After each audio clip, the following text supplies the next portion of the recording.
All right, so far we've been talking about conditional statements. We've talked about the idea of negating a conditional statement by adding the word not to it. Now we want to talk about some variations on these conditional statements. So remember, a conditional statement is a statement that can be made in the form of if-then. It links two ideas together. Symbolically, we write a conditional statement as if P, then Q.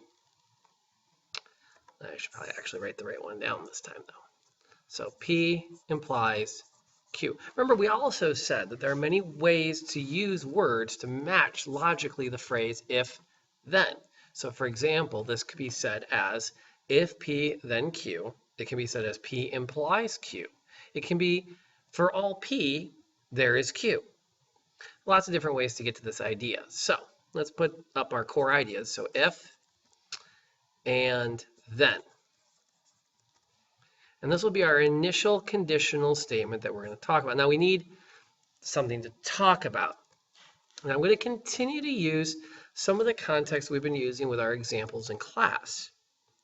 So for example, I'm going to talk about getting fired. So if you don't call in, absent. So if you don't call in absent,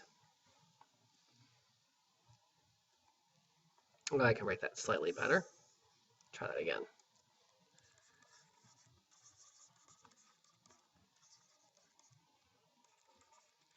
There you go. If you don't call in absent, then you get fired.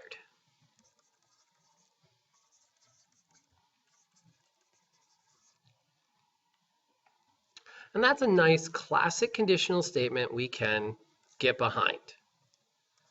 P leads to Q. Not calling in when you're absent from work leads to you getting fired. Now, there's what's called the converse of this. A converse is another conditional statement that makes a change. So the converse of this statement, we're still doing a conditional statement. So we still have an if. So there's my if. We still have a then.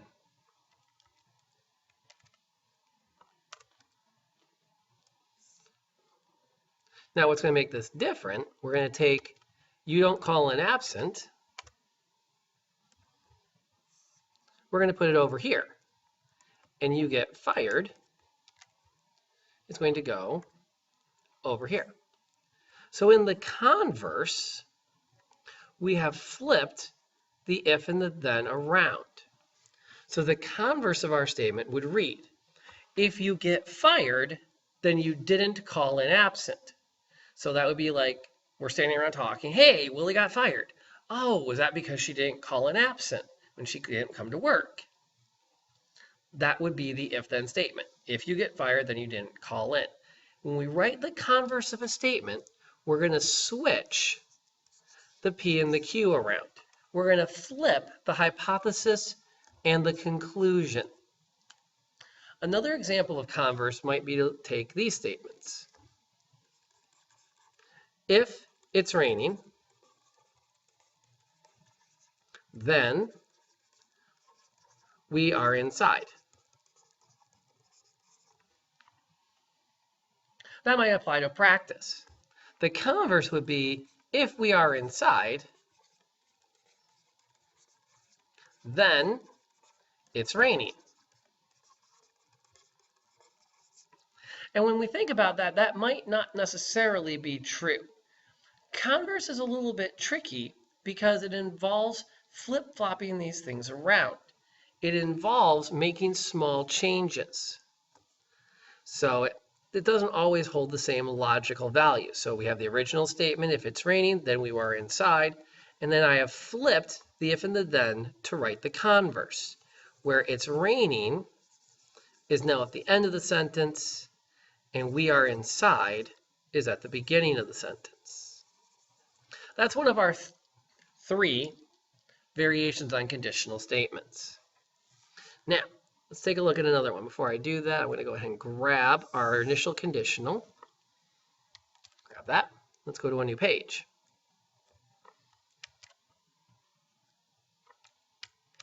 There it goes. Now, what I'm going to do, I'm going to take that again, copy that.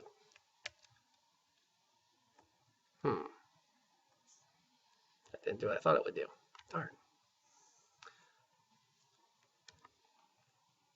I wonder. That's the trick to it. So now I want to write another one. We have my initial conditional at the top.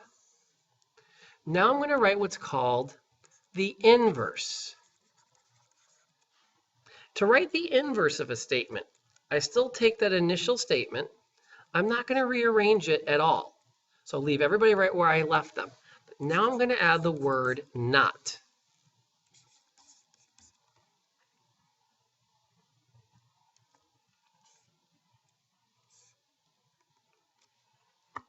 Now I realize in this particular case we've introduced a double negative. So for example, the if part might read better as if you do call in,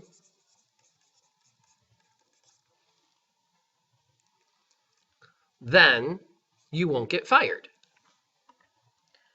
And again, like Converse, sometimes these statements don't always end up being true.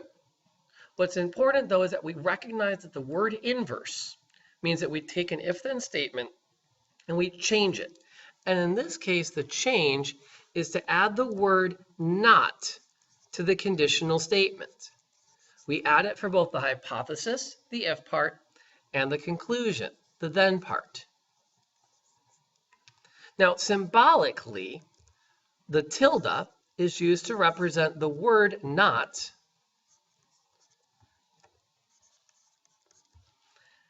just like P represents an idea and the arrow represents the use of if and then. So if I were to read this symbolically, I would read if not P, then not Q. Or not P implies not Q. In the case of calling in sick, this would be saying, hey, as long as you're always calling in sick when you're absent, you won't get fired. And again, logically ask yourself, do you think that's always true? Even if we accept that not calling in does lead to getting fired, the question then becomes, is it a guarantee that if you, excuse me, does it make sense that the only way to get fired is to have not called in when you were sick, which is what this statement implies. So converse means we flip the if and the then. Inverse means we take the original just like it was and we slap the word not into it. Let's go one step further. There's a third conditional statement you need to recognize. This statement, so there's our original, just like we saw it. Let me pull out the one we're going to modify. And I'll take this symbolic and put it away. So there's our initial conditional statement. If you don't call in absent to work, then you get fired. The third thing we talk about is what's called the contrapositive.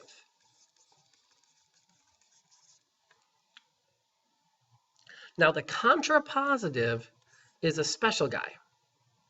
So there's that. And in this case, I'm going to do a couple of things. First, I'm going to switch the if and the then. Just like I did with the converse. I switch the if and then around.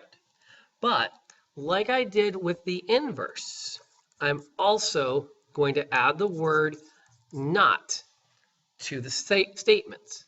And again, I've introduced a double negative now.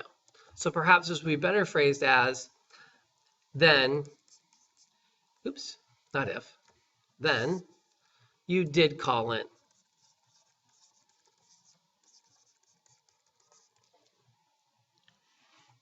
That would be a similar way of saying it. So this conditional statement now becomes, if not, you get fired. So if you don't get fired, then you did call in. And that would make sense. Someone was absent, we realized they didn't get fired. We can probably safely assume that they must have called in then, because not calling in, as you can see from up above, leads to getting fired. The result of getting fired didn't happen. The only logical conclusion must be then that they must have called in. what's important with this section is the memorization, sad to say, of these terms that identify these variations on logical processes. Inverse, converse, and contrapositive. I want to run through one more example like this before we're done with this set of notes. So let's take something fairly straightforward. If it is a cat, then it has 4 paws. There's my conditional statement. The hypothesis is it is a cat. The conclusion is that it has 4 paws. If I want to write the converse of the statement, I'm going to be switching the if and the then parts. So I will have if it has 4 paws, then it is a cat.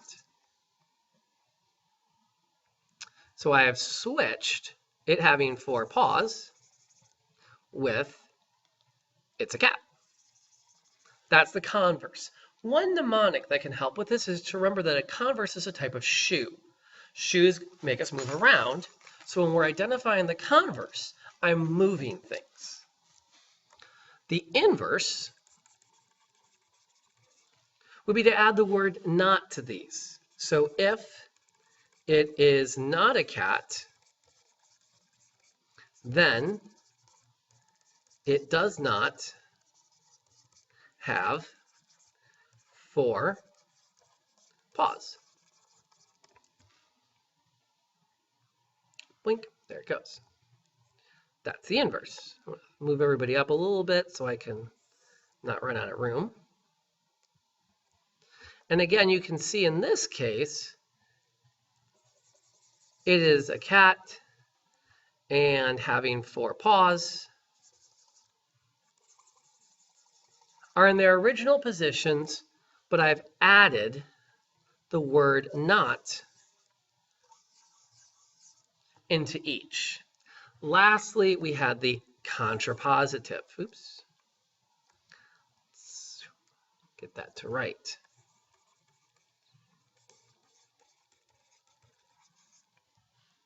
And in the case of the contrapositive, we are going to be performing the action of the inverse and the converse at the same time.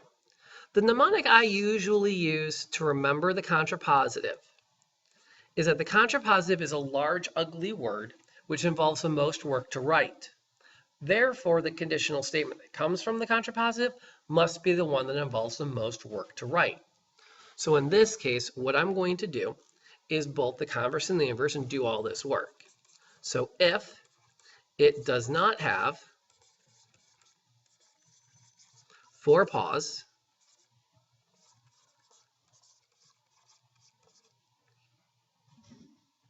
then it is not a cat.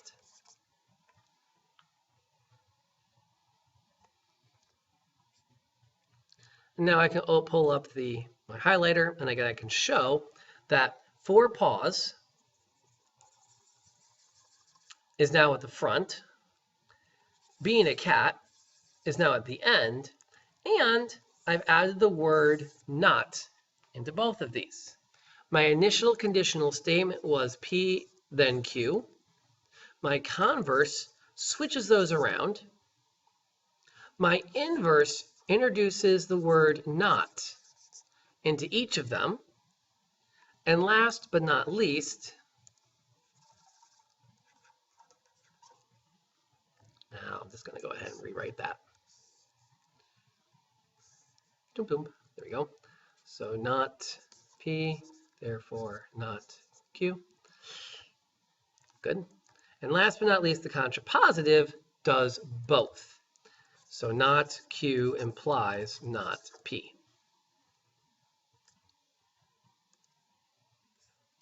So inverse, converse, and contrapositive. So we have our initial conditional statement, and then we can modify it into 3 new statements. Now what